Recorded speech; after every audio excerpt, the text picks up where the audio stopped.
Hey guys, how's it going? Kevin Cleary here with a first impressions video for you on a new knife from Knafs. This is the Lander 2, essentially the larger version of the Lander 1. Knafs is Ben Peterson's company, you know, Ben Banters.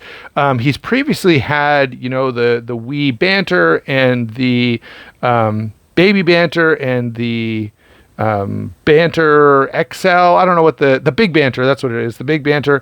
Out of those, the big Banter was the only one that I liked because it was the only one that was properly sized. Now we have Knafs, Ben's own company, and I'm surprised he hasn't come out with a fixed blade yet, but they came out with the Lander 1 and now the Lander 2. I do want to make note of a couple of things here before we get into the knife too much.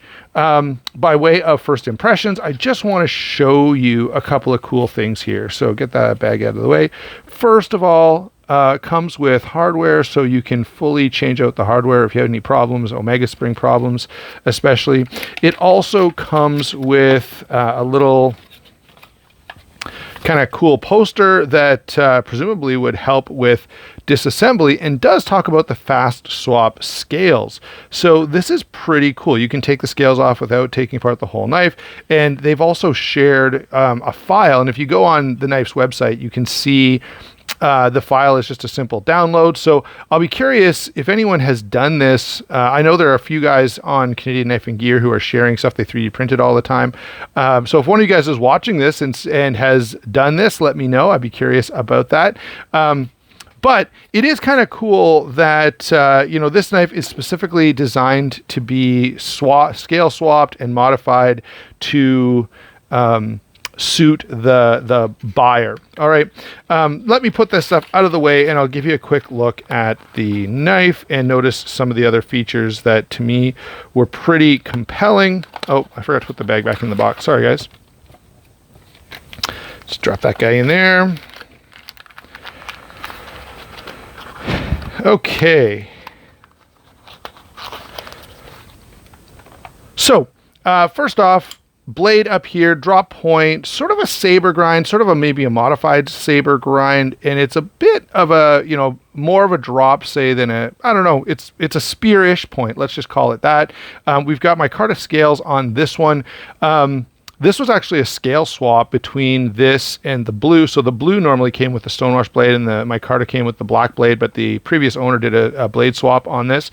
So that's why it's in this configuration, which I actually think is pretty cool. Although, let me again point out that it would be pretty easy to do this from the factory because if you go on, again, the Knafs website, you can see a bunch of scales there that are available. You can see replacement hardware. Anything you could think of, you can kind of swap out there. So that's pretty cool. And one of the things that I really, really like about this particular approach. Now, I will say, guys, there is one thing that I'm not in love with, and that is the size. The size here is okay, but it's not great. So I'm going to, you know, quickly show you what we're dealing with here.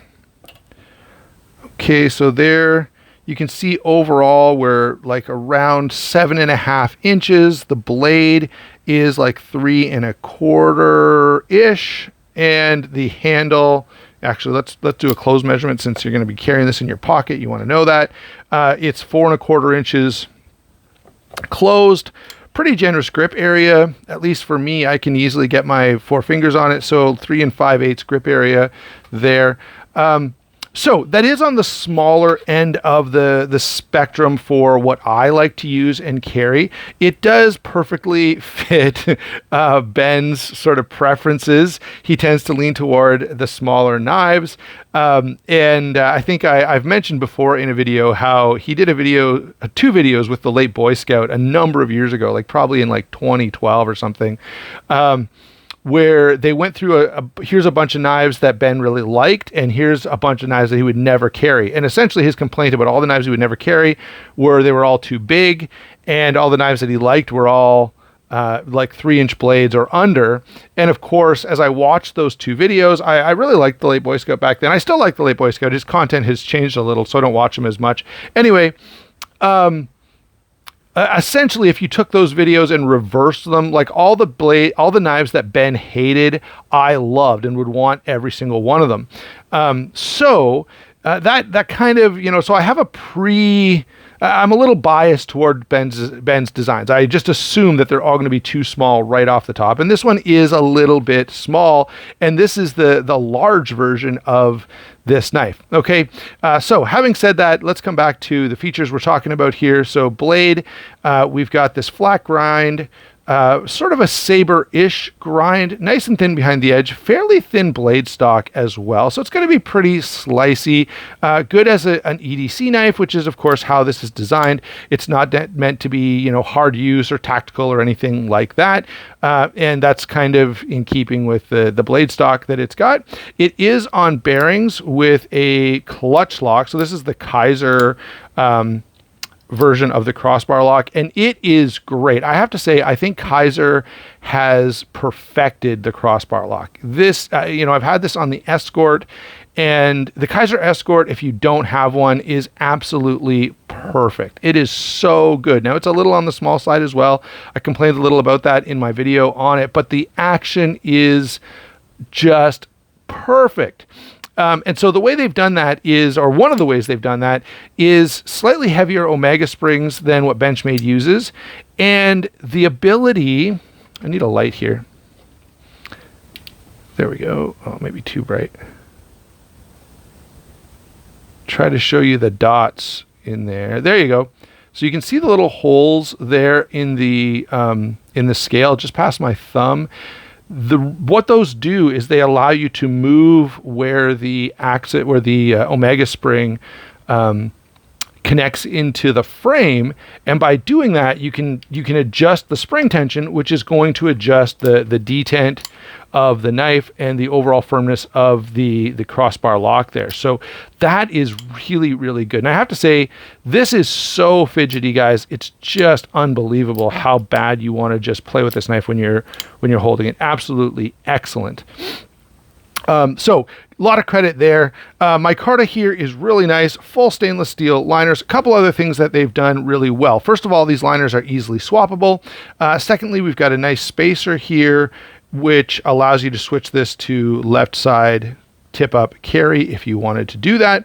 And then the screws, I quickly want to show those. The screws here are fully flush and inset. So I have to say, this is something that, is often missed, but it's nice to see that they got the pocket clip really, really right.